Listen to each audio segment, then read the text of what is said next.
नमस्कार दोस्तों, Ajay astro channel के माध्यम से आज आपके लिए ज्योतिष विषयक एक बहुत ही महत्वपूर्ण टॉपिक लेके आए हैं। और ये टॉपिक है जन्म कुंडली में गुड ओरेटर यानी कुशल वक्ता बनने का योग। आप देखते हैं कि जीवन में सफल होने के लिए गुड स्पीकर होना बहुत ही ज़रूरी है। अगर कोई व्यक्ति संप्रेषण यानी कम्युनिकेशन में, संचार में अपने भाव और विचारों को अभिव्यक्त करने में सशक्त है और केवल सशक्तता ही माने नहीं रखती है, सामने वाला जो ऑडियंस है उसे जो स्पीकर है उनकी बातों में रास होना चाहिए, उनकी बातें रस से पूर्ण होनी चाहिए, उनकी बातों में वो खुशबू, वो महक होनी चाहिए कि जो श्रोता है मंत्र मुग्ध हो करके जो स्पीकर है, जो वक्ता है उसको सुनता रहे। ये हमारी और आपकी ही बातें नहीं हैं।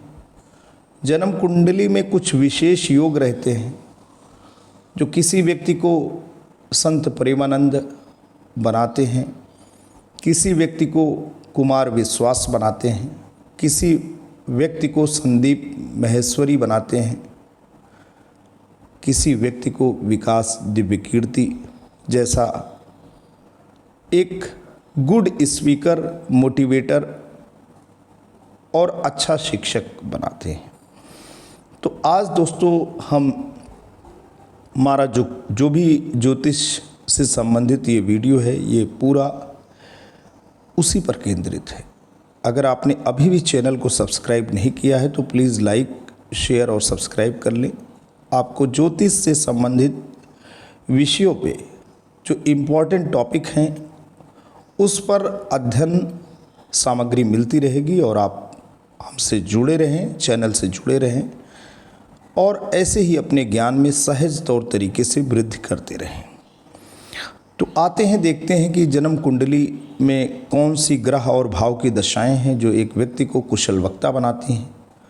हम दो कुंडली भी लेंगे, खास तौर पे कवि कुशल वक्ता कुमार विश्वास जी और साथ साथ शिक्षक कुशल वक्ता विकास दिव्य कीर्ति जी। इन दोनों जो वक्ता गण हैं इनकी कुंडली के माध्यम से हम आपका मार्गदर्शन भी करेंगे। तो कुंडली में प्रखर वक्ता, एलोकेंट या पावरफुल ओरेटर बनने का योग ज्योतिष में कुछ विशेष ग्रहों, भावों और युतियों से बनता है। आइए विस्तार से समझते हैं। द्वितीय भाव को ही स्पीच हाउस कहते हैं, वाणी भाव कहते हैं।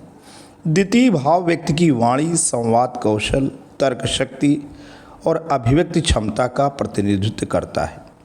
यदि यह भाव मजबूत हो तो व्यक्ति की वाणी प्रभावशाली होती है। शुभ योग, द्वितीय भाव में शुभ ग्रह बैठ जाएं। शुभ ग्रह कौन है? गुरु, चंद्रमा, शुक्र, बुध अगर द्वितीय भाव में बैठते हैं तो शुभ योग बनता है। द्वितीय भाव का स्वामी शुभ ग्रहों से दृष्ट हो। द्वितीय भाव में मान लीजिए कि शुभ ग्रह नहीं बैठ रहे हैं तो द्वितीय भाव का जो स्वामी हो कहीं किसी भाव में बैठा हो, उसके ऊपर शुभ ग्रहों का प्रभाव होना चाहिए। द्वितीय भाव पर राहु की दृष्टि होने से व्यक्ति आकर्षक वाणी वाला और प्रभावशाली वक्ता बनता है। द्वितीय भाव पे अगर राहु महाराज की दृष्टि हो गई तो व्यक्ति की वाणी में आकर्षण रहता है और गुड ओरेटर व्यक्ति बनता है, पर कभी कभी तीखा या विवादास्पद बातें भी करता है। पंचम भाव किससे संबंधित है? भाई देखिए, क्रिएटिविटी है, सृजनात्मकता है, अभिव्यक्ति है, एक्सप्रेशन है और बुद्धि। ये पंचम भाव इससे संबंधित है। यह भाव व्यक्ति की बुद्धि, विचार और अभिव्यक्ति की शैली दर्शाता है। How to express oneself, in which style one should connect to the masses. ये पंचम भाव दर्शाता है व्यक्ति की जुड़ने की जो शैली होती है उसको दर्शाता है। तो शुभ स्थिति पंचम भाव में बुध या गुरु महाराज का होना। पंचमेश यानी पंचम भाव के जो लॉर्ड हैं उनका बलवान होना, पंचम भाव पर लग्नेश की दृष्टि का होना, ऐसा व्यक्ति अपनी बात को बहुत समझदारी और जोश के साथ रखता है। बुध वाक्पटुता के ग्रह हैं। बुध वाणी, तर्क, संवाद और लेखन के स्वामी ग्रह हैं। यदि यह ग्रह बलवान शुभ स्थान यानी केंद्र या त्रिकोण में हो तो व्यक्ति तार्किक, हाजिर जवाब और वक्ता बनता है। विशेष योग सूर्य बुध युति, बुध आदित्य योग अगर है कुंडली में तो प्रभावशाली संवादक, राजनैतिक वक्ता, और अगर गुरु और बुध की युति है तो ज्ञानवर्धक भाषण देने वाला व्यक्ति होगा। ये बुध यानी बुद्धि का प्रतीक है और गुरु ज्ञान के प्रतीक हैं। बुध वाणी के प्रतीक हैं और गुरु जो ज्ञान शुभकारी है उसके प्रतीक हैं। तो ज्ञानवर्धक भाषण देने वाला गुरु और बुध की युति को दर्शाता है। बुध और शुक्र भगवान की युति जो होगी वो आकर्षक बोलचाल वाली होगी, लुभावनी वाणी होगी। लग्न व लग्नेश, लग्न व्यक्ति की पहचान है। अगर लग्नेश बुध, शुक्र या गुरु हों और शुभ स्थिति में हों तो व्यक्तित्व में करिश्मा आता है। यही करिश्मा वक्तृत्व में झलकता है। योग, विशेष योग की बात करें तो बुध आदित्य योग, तेज आत्मविश्वासी वक्ता। गज केसरी योग, सम्मानित, बुद्धिमान और प्रभावशाली वक्ता। सरस्वती योग, विद्वान, शास्त्रज्ञ और तर्कशाली भाषणकर्ता।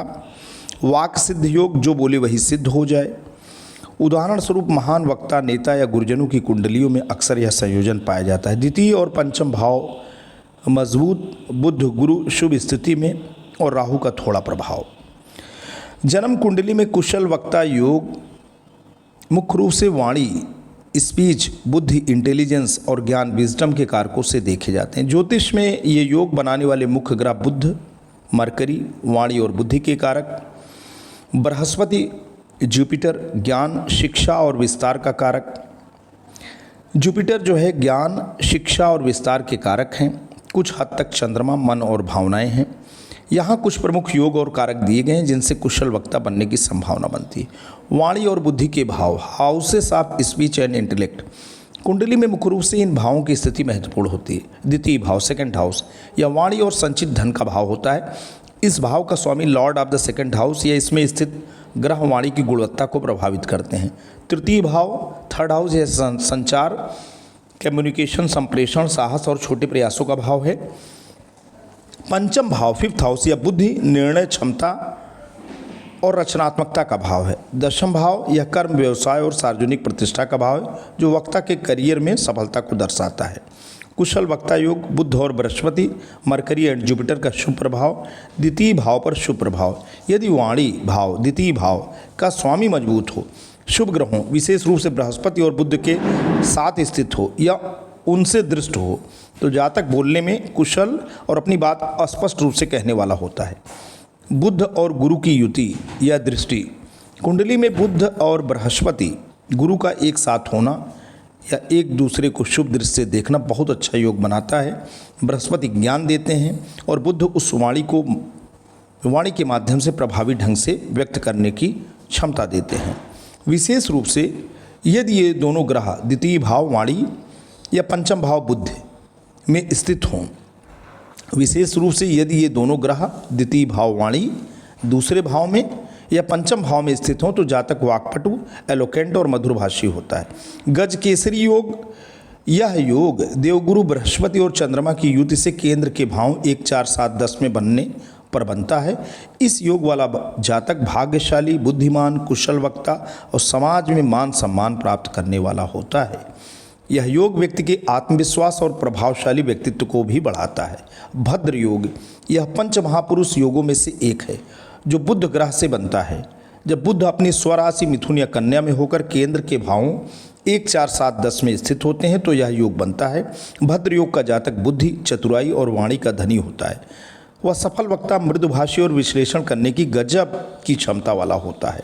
बुद्ध आदित्य योग, यह योग सूर्य और बुद्ध का एक ही भाव में होना है।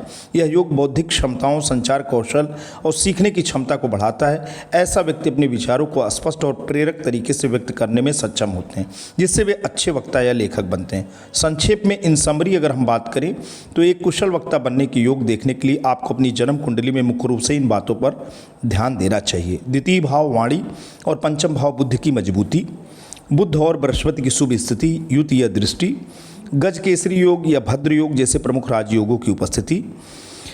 तो दोस्तों आप देख रहे हैं विश्व के विख्यात कवि, चिंतक और अपनी बात को मधुरता और कुशलता के साथ प्रस्तुत करने वाले कवि कुमार विश्वास जी की जन्म कुंडली। अब इस जन्म कुंडली में आपको हम दिखाएंगे, बताएंगे कि यहाँ पे लग्न के जो लग्नेश हैं वो गुरु हैं। धनु लग्न की कुंडली है और इसके जो स्वामी हैं जुपिटर हैं।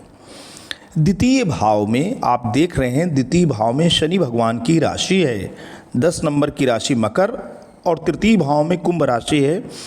उसके भी लग्नेश द्वितीयेश और तृतीयेश दोनों के जो अधिपति हैं वो शनि भगवान हैं। और आप देख पा रहे हैं कि शनि भगवान द्वितीयेश और तृतीयेश हो करके, पहले तो आप ये देखिए वो बैठे कहाँ हैं। बहुत बड़ी घटना यहाँ पे घट रही है।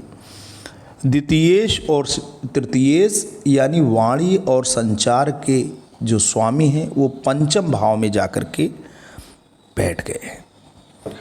दूसरी बात, कुमार विश्वास जी की कुंडली में एक बड़ी बात सामने आ रही है कि द्वितीय भाव में बुद्ध आदित्य योग बन रहा है।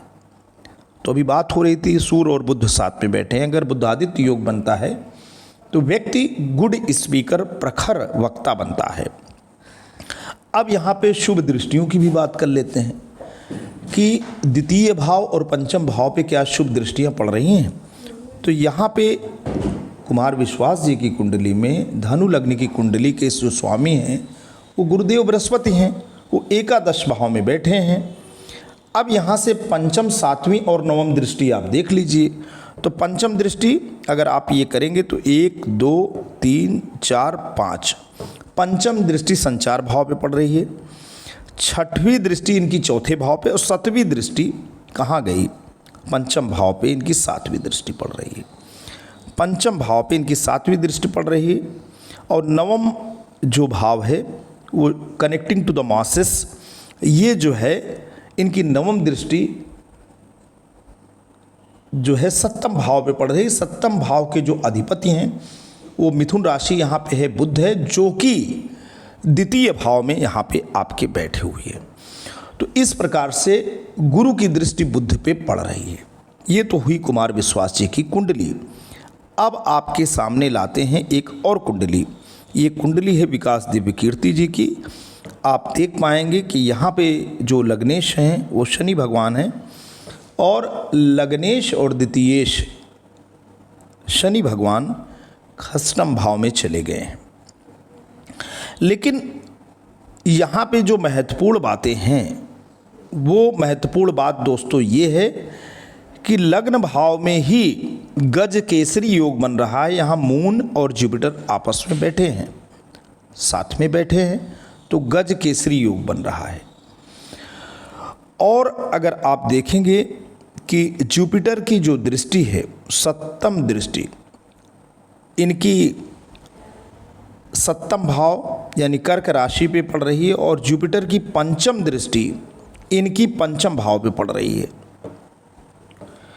और अगर आप देखें नवम दृष्टि इनकी बुध की राशि पे पड़ रही है और ये भाग्य भाव पे पड़ रही है।